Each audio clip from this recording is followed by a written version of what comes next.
حضرت مالک بن دینار فرماتے میں نے 60 حج کیے. ایک حج کے موقع پر میں نے بڑا رش دیکھا, لاکھوں کا اجتماع ہوا. میری باتوں کی سمجھ تو آ رہی ہے نا آپ دوستوں؟ جو نہیں بول رہے انہیں بھی آ رہی ہے نا؟ اللہ جزا دے. کہتے ہیں لاکھوں کا مجمع تھا تو میرے دل میں خیال آیا, میں نے کہا اے اللہ اتنے لوگ آئے ہیں, ان کا حج قبول بھی ہوا ہے کہ نہیں؟ فرماتے ہیں میں سوچ رہا تھا تو رات کو نا خواب میں نے کسی کہنے والے کو کہتے ہوئے سنا کہ سب کا قبول ہو گیا ہے. بلخ کا رہنے والا محمد بن ہارون بلخی ہے, اس کا حج قبول نہیں ہوا. فرماتے ہیں شہروں کے علیحدہ علیحدہ خیمے لگتے تھے. اب بھی آپ حج کرنے جائیں تو پاکستانیوں کی رہائشیں علیحدہ ہوتی ہیں, انڈین کی علیحدہ, بنگلہ دیش کے علیحدہ, مصری, یمنی, سب لوگ علیحدہ علیحدہ رہائشیں ہوتی ہیں, جھنڈے لگے ہوتے ہیں ملکوں کے. کہتے ہیں میں نے سویرے اٹھ کے ڈھونڈنا شروع کر دیا. ڈھونڈتا ہوں وہ بندہ ملے. کہتے ہیں جہاں بلخ شہر کے لوگ رہتے تھے وہاں چلا گیا تو میں نے لوگوں سے پوچھا تم میں محمد بن ہارون بلخی کون ہے؟ لوگ کہنے لگے وہ تو بڑا نیک آدمی ہے, پرہیزگار ہے, بڑے بولے بالے, بڑے اللہ والے, ریاض آپ کو بس ہم ہی جانتے ہیں, وہ تو بڑا نیک ہے, پرہیزگار آدمی. میں نے کہا اچھا کہاں ہے؟ انہوں نے کہا پہاڑ کے پیچھے اس نے خیمہ لگایا ہوا ہے, ساری رات عبادت کرتا ہے, سارا دن روزہ رکھتا ہے, قائم اللیل ہے, صائم الدہر ہے. کیا بات؟ فرماتے ہیں میں ان لوگوں کی بات سن کے حیران ہو گیا کہ مجھے کیا بتایا گیا, یہ کیا کہہ رہے ہیں. فرماتے ہیں میں پہاڑ کے پیچھے گیا. حضرت مالک بن دینار علیہ رحمہ فرماتے ہیں جب میں وہاں پہنچا تو میں نے اس شخص کو مصلی پہ بیٹھے دیکھا. کثرت عبادت کے آثار اس کے وجود پر نظر آ رہے تھے. سیدھا بازو اس کا کٹا ہوا تھا. فرماتے 2 رکعتیں مکمل کر کے نا میں نے اسے السلام علیکم کہا تو مجھے کہنے لگا وعلیکم السلام, آپ مالک بن دینار ہیں؟ میں نے کہا بڑی اس کی فراست ہے. فرماتے پھر اس نے ٹھنڈی سانس لی, کہنے لگا آپ کو خواب آئی ہوگی کہ میرا حج قبول نہیں ہوا. فرماتے ہیں مجھ پر اور بجلی گری کہ کیا کہہ رہا ہے. فرماتے میں نے کہا یار لوگ بھی تیری تعریف کر رہے ہیں اور تیری بصیرت بھی بڑی ہے, تو یہ ماجرا کیا ہے؟ کہنے لگا آپ نہ پوچھیں. یہ کہہ کے اس نے رونا شروع کیا, دیر تک روتا رہا. میں نے کہا نہیں یار تو بتا. کہنے لگا نہیں آپ نہ پوچھیں, آپ ناراض ہوں گے. میں نے کہا میں نہیں ہوتا, تو بولنا. کہنے لگا حضور 24 سال ہو گئے مجھے حج کرتے ہوئے, 24واں حج ہے میرا, اور ہر سال کوئی اللہ کا ولی آ کے بتاتا ہے کہ جا چلا جا تیرا کوئی نہیں قبول ہوا. بے پروائی ویک سجن دی جتھے کسے دی پیش نہ جاوے, انہیں تاجاں والے در در رولے تے منگتیاں تخت بٹھاوے. آزم کسے نو کارا ملدا ہی کوئی کعبے خالی آوے. کہتے ہیں اس نے مجھے کہا حضور 24واں حج ہے, ہر سال کوئی بتاتا ہے. میں نے کہا تیری غلطی. کہنے لگا میں اپنی ماں کا نافرمان. میں نے کہا واقعہ کیا ہوا؟ کہنے لگا حضرت اللہ نے مجھے دولت دی, مال دیا, زمینیں دی تو میں عیاش ہو گیا. آپ یقین کریں اللہ لوگوں کو مال دیتا ہے تو وہ سمجھتے ہیں میری چلاکی سے آیا ہے, میں تیز بڑا تھا اس لیے آیا ہے, نافرمان ہوتے ہیں. لیکن جو رب لینا جانتا ہے دینا جانتا ہے وہ لینا بھی. وارث شاہ مان کری نہ وارثاں دا, رب بے وارثہ کر کے مار دائی. لوگ بڑے سمارٹ بن جاتے ہیں, ان کی گفتگو میں بڑا تکبر ہوتا ہے, ان کے نگاہوں کے انداز میں بڑے وہ کہتے ہیں اوہ سب لوگ بیوقوف ہیں, صرف میں سیاح ہوں, کام جو صحیح چل رہا ہے. او بھائی 1 منٹ لگتا ہے انسان کو بادشاہ سے فقیر ہونے میں. ایک امام مالک رحمۃ اللہ علیہ بیٹھے تھے تو ہارون رشید آپ سے کہنے لگا امام ابو مالک سے, حضرت بتائیں اس وقت اللہ کیا کر رہا ہے؟ آپ فرمانے لگے یار تو بڑے موٹے دماغ کا ہے, کس طرح کے سوال پوچھتا ہے؟ بادشاہ تھا نا. کہا نہیں آپ بتائیں. تو امام مالک فرمانے لگے تو تخت پہ بیٹھ کے سوال پوچھتا رہتا ہے اور میں نیچے بیٹھ کے جواب دیتا رہتا ہوں, نیچے آ پھر بتاتا ہوں. اس نے کہا جناب بتائیں. فرمانے لگے تو سوالی ہے نا, تو نیچے بیٹھ اور میں اوپر بیٹھتا ہوں. کہ جناب آ جائیں. ہارون رشید نیچے آ گیا, امام مالک تخت پہ بیٹھ گئے. فرمانے لگے اب بتا کیا پوچھ رہا تھا؟ کہنے لگا حضور پوچھا تھا اللہ اس وقت کیا کر رہا ہے. فرمانے لگے رب اس وقت تجھے سمجھا رہا ہے کہ اس تخت پہ تکبر نہ کرنا, 1 منٹ لگتا ہے میں تجھے اٹھا کے مالک کو بٹھا دیا کرتا ہوں. یہ تجھے سمجھا رہا ہے, لہٰذا اس سمجھ پہ قائم رہنا, تکبر نہ کرنا. ایک ہی تو منٹ لگتا ہے, یہ تجھے سمجھا رہا ہے.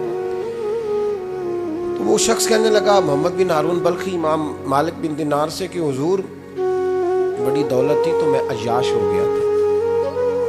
رمضان کا مہینہ تھا, اماں تندور میں روٹیاں لگا رہی تھی, میں شراب پی کے گھر آ گیا.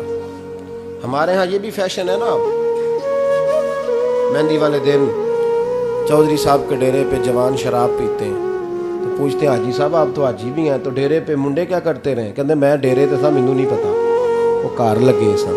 حاجی صاحب آپ کو سارا پتا ہے, اور اللہ آپ سے پوچھ لے گا. یہاں تو کوئی آدمی چپ کر جائے گا آپ کے قلوں کی وجہ سے, لیکن عرش کے مالک کو بھی تو جواب دینا ہے کہ نہیں. کیا طریقہ ہے دیکھیں نا, کل والے دن محفل اور مہندی والے دن اللہ سے صرف دکھوں کا رشتہ ہے, رسول اللہ سے صرف غموں کا رشتہ ہے. اگر تو نے ڈھول ڈمکا شور شرابہ کیا ہے شادی والے دن تو کل والے دن بھی بجا, تیرا پتہ چلے. جنازے پہ بھی بجا, کیا تماشا ہے. مذہب صرف رسم ہے, ضرورت ہے. کوئی مر گیا تو قرآن پاک کھول لو, باقی جو مرضی کرو. حج بھی کیتی جاندے ہو, لو بھی پیتی جاندے ہو, کھو کے مال یتیماں دا پیج مسیتی جاندے ہو, پھٹ دلاں دے سیندے نہیں, ٹوپیاں سیتی جاندے ہو, نفس تے چھری پھیر دے نہیں, بکرے کیتی جاندے ہو, فرض پلائی بیٹھے ہو, نفلہ نیتی جاندے ہو. او دسو تے سی بلے نو اے کی کچھ کیتی جاندے ہو, او دسو تے سی بلے شاہ نو کی کچھ کیتی جاندے ہو. کوئی طریقہ ہے؟ کول شریف پہ مولوی صاحب تشریف لائیے گا, ابا جی کی کول ہے, تو میں تو کہتا ہوں بجا نہ بینڈ باجے والا آج بھی, میرا پتہ چلے کہ یہ دو کام کیسے ہوتے. تو کس طرح دو کشتیوں کم, سمجھ نہیں آتی بات کی. میں تو جاتا ہی نہیں بینڈ باجے والی شادی پہ, میں کہتا ہوں جن کو مردی پڑھا لو نے کہا, ہم سے نہیں دو کام ہوتے. اللہ روزی دینے والا ہے, ایک ہی کرتے ہیں. دو رنگی چھوڑ کے یک رنگ ہو جا, سراسر موم ہو جا یا سنگ ہو جا, موج کرو. ہم اس چکر میں پڑتے ہی نہیں, ہم وہ راستہ ہی چھوڑ دیتے ہیں جو ہماری طبیعت کے مطابق نہیں ہوتا.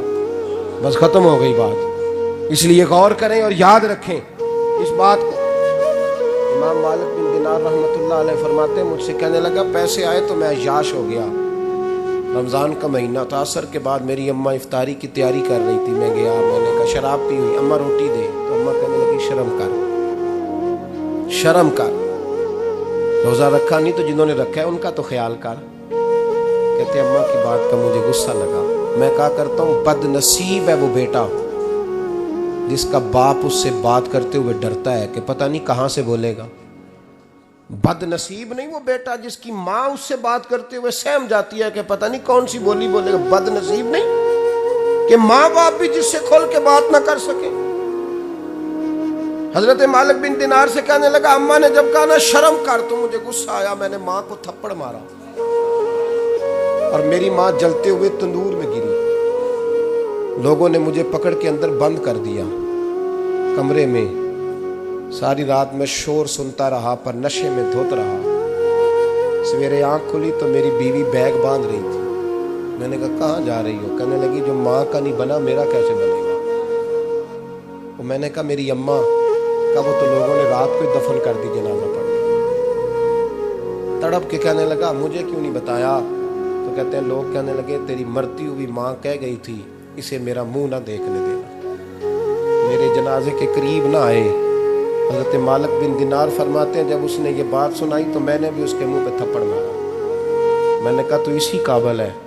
کہتے ہیں وہ رونے لگا, حضور دعا کرے اللہ مجھ سے راضی ہو جائے. کہنے لگا جب ماں انتقال کی خبر ملی تو میں نے کلاڑی لے کے وہ ہاتھ کاٹ دیا جس سے ماں کو مارا تھا. میں نے ساری جائیدادیں خیرات کر دی. 24 سال ہو گئے, 24 سال. ساری رات نماز پڑھتا ہوں, روزہ رکھتا ہوں, حج کرتا ہوں, پر ہر سال کوئی آ کے کہتا ہے جا دوڑ جا تیرا کوئی نہیں قبول ہوگا. حضور دعا کرے مالک راضی ہو جائے.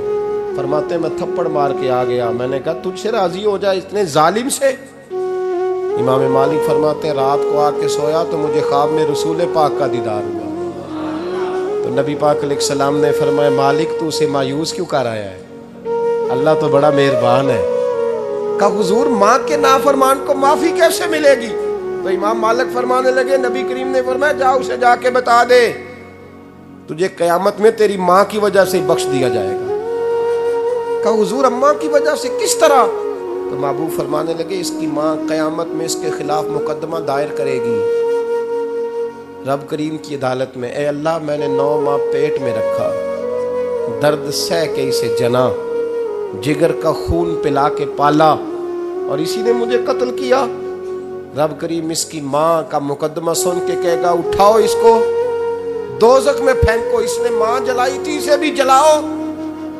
محبوب فرمانے لگے جب پکڑ کر کے مالک اس کو محمد بن ہارون کو لوگ لے جائیں گے نا جہنم کی طرف،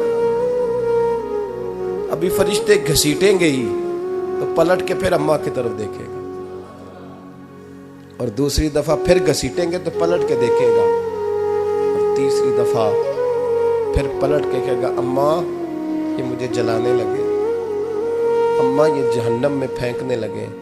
میرے حبیب فرمانے لگے وہ جل کے مرنے والی ماں وہاں بھی بول پڑے گی، کہے گی یا اللہ چل میں نے معاف کیا تو بھی معاف کر دے، اے اللہ میں نے معاف کیا تو بھی معاف کر دے، اللہ تو معاف کر دے اسے،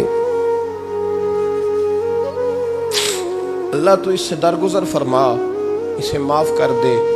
میرے محبوب پاک علیہ السلام فرماتے ہیں رب کریم کہے گا اس نے تجھے جلایا، وہ کہے گی اللہ یہ تو بیٹا تھا اس نے جلا دیا، میں ماں ہوں میرے سامنے جلے تو میں کیسے برداشت کر سکتی ہوں۔ فرمایا اس نے جلا کے مارا تھا اور اسی ماں کی وجہ سے رب کریم اسے جنت عطا فرمائے گا۔ پلٹا جا جا کے ماں کے پیروں میں بیٹھ، جا سویرے ان پڑھ باپ سے دعا کرایا کر، جا بالکل انگوٹھا چھاپ باپ سے صبح دعا کرایا کر، دیکھ رب کریم تیرے لیے رحمتوں کے دروازے کھول دے گا۔ صحیح بخاری میں حضرت جریج کا ذکر فرمایا، جریج نفل پڑھ رہے تھے، ماں نے آواز دی، وہ آ نہیں سکے، نماز میں تھے، ماں ناراض ہو گئی، اس نے ہاتھ اٹھا کے کہا اللہ یہ اتنی دیر تک مرے نہ جب تک کسی بری عورت کا منہ نہ دیکھ لے۔ کسی اور کی دعا کے لیے سند نہیں ہے کہ وہ تیرے حق میں ضرور قبول ہوگی، لیکن ماں باپ کی دعا کے لیے میرے نبی پاک نے سند بیان کی ہے۔ سید عالم صلی اللہ علیہ وسلم فرماتے ہیں جب بھی ماں باپ اولاد کے لیے ہاتھ اٹھاتے ہیں رب ضرور قبولیت کا شرف عطا کرتا ہے۔ تو جہاں سند موجود ہے نا، کچھ افتتاح ابا جی سے بھی کرا لینے چاہیے، کچھ کام شروع کرنے سے پہلے صرف اماں سے ہی دعا کرا لینی چاہیے، یہ والا افتتاح بھی بڑے کام کا ہے کیونکہ یہاں سند بیان کر دیا میرے نبی کریم۔ تو جناب جریج کی ماں ناراض ہو گئی، کہنے لگی اللہ اس نے میری بات نہیں سنی، اب تھے تو وہ نیک لیکن رب کریم کی حکمت کا تقاضا ہے، ماں کی دعا کو بھی قبول کرنا تھا، اللہ نے آزمائش میں مبتلا کر دیا۔ والدہ تو چلی گئیں، وہ ایک خیمے میں، ایک کٹیا میں، ایک جھونپڑی میں عبادت کرتے تھے، اللہ کو یاد کرتے تھے، رب رب کرتے تھے اور لوگ ان کی بڑی تعریف بھی کرتے تھے، لوگ ان کے ارادت مند بھی تھے، عقیدت مند بھی تھے، اہل محبت بھی تھے۔ ایک عورت آ گئی، بس وہ اللہ کی حکمت پوری ہونی تھی، اس نے آ کے پہلے تو انہیں اپنی طرف مائل کرنا چاہا، جب نہ مائل ہوئے تو الزام لگا دیا۔